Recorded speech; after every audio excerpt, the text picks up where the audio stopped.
উপসচিব পদে মেধার ভিত্তিতে পদোন্নতি ও বিদ্যমান কোটার অবসান চেয়ে কলম বিরতি করেছেন আন্তঃক্যাডার বৈষম্য নিরসন পরিষদ বিসিএস ক্যাডার অ্যাসোসিয়েশন।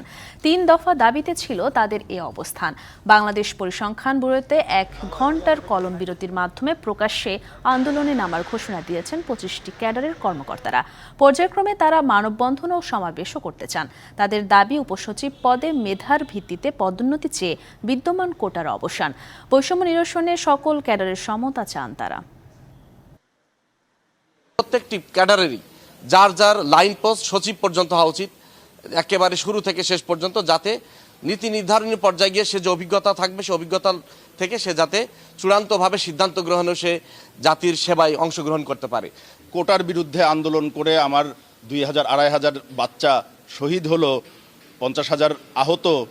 সেইখানে এখনও আমার দেশে এখনও সেই কোটা নিয়ে টানাটানি চলছে, এই কোটা নিয়ে ষড়যন্ত্র চলছে। ১০০% কোটাই তারা নিজেরা দাবি করে। এটা কি একটা এই দেশটা কি এখনও মগের মুলুক?